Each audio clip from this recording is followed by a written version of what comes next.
When you choose a new car, there are magazines full of driving impressions and running costs to help you make an informed choice.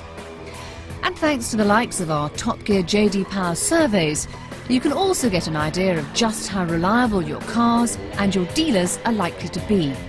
But when it comes to the life and death matter of how your prospective purchase will shape up in a crash, there's very little to go on. Car makers make great play in adverts of side impact bars, crumple zones and airbags because safety sells.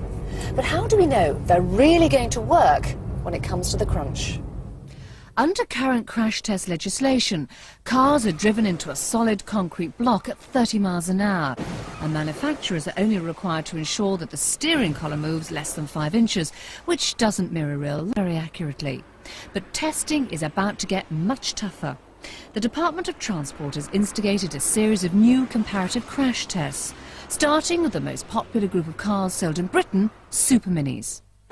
First, the 7 best sellers were crashed into a deformable barrier at 40 miles an hour, 5 miles per hour higher than the European standard to be introduced in 1998. Then they took fresh cars and smashed them from the side at 30 miles an hour, a typical side impact, using a trolley with a deformable front. That also will be law for new models of car next year. Dummies full of instruments measured the sorts of forces that people inside the cars would suffer, and these were trotted up for an overall score. This European New Car Assessment Programme is crash testing cars, frontal impact, side impact and pedestrian protection. The information is then published, and those people who want to choose their cars on the basis of safety can use that to help their choice. Well, I wouldn't have liked to have been in this Rover in this particular accident, that's for sure. If we're going to protect people in frontal impacts, the first thing we want to ensure is the passenger compartment remains essentially intact. And you can see here that it's collapsed. We've had a lot of intrusion, and that makes it much more likely that the driver or the passenger are going to hit the front of the car. We also have a problem that the passenger compartments become unstable. The door hasn't maintained its position and held the door opening in position. If we compare it with the Polo, what we have there is a passenger compartment that has essentially maintained its integrity and it's stable. If there was a slightly more severe impact, it would only collapse a little bit more than it has at the moment. It's not going to collapse catastrophically. In general, how have you found that the dashboard has performed? There's a problem that the dashboard can become detached from the side of the car. On the Punto here, you can see that the welds at the side of the car attaching the dashboard to the side have failed. What we want is to ensure that this remains in contact and we protect the integrity of the passenger compartment. Now, as you'd expect with all the cars involved in this frontal impact test, of course the airbags have deployed. They have. The airbag is relatively new. It's designed to protect the head and stop it from being injured from hitting the steering wheel. Of course, what we need to ensure is that at the time the head moves forward, the airbag's in the right place, and we have a problem in this Clio, for example, where the steering wheel has moved to the left, it's also moved upwards a little, and the driver's head has come off to the right-hand side of the airbag, and there's a serious risk of injury from hitting the windscreen pillar. Now, obviously, we've talked about airbags, but the most important thing, presumably, is that you should be wearing your seatbelt, as all your dummies did in the test. That's right. You must wear your seatbelt to hold you back in position and stop you hitting the front of the car. But in this Corsa, we can see a problem that has arisen. Though the passenger is in a relatively minor type of impact, the head went forward and hit hard on the fascia top here, giving a much too high result on the dummy, which would indicate the risk of a fatal or serious injury. What about injuries to the lower body, then?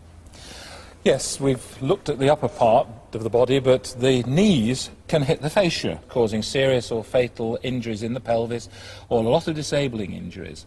We look at whether there are items in the structure, as in this Micra, where we have a stiff part of the steering column mount that could constantly load on the knee.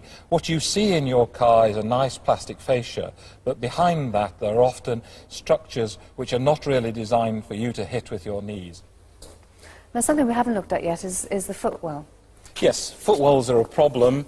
We have the risk of injury to the ankle and feet, but we have no instrumentation in the dummies to identify how well the people would be protected. Even in this Fiesta, which performs quite well, we've got intrusion into the footwell and potential difficulties there.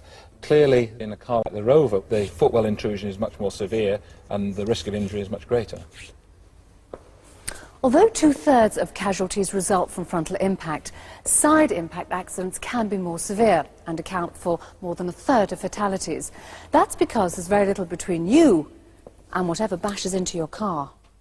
You only have to watch the test to see that although there are less side impact crashes, the risks are greater, which means far more serious accidents. Surprisingly, it's not how much the side of the car caves in which matters, but the manner in which it caves in. The Polo, which did very well in front impact tests, didn't do so well in side impact.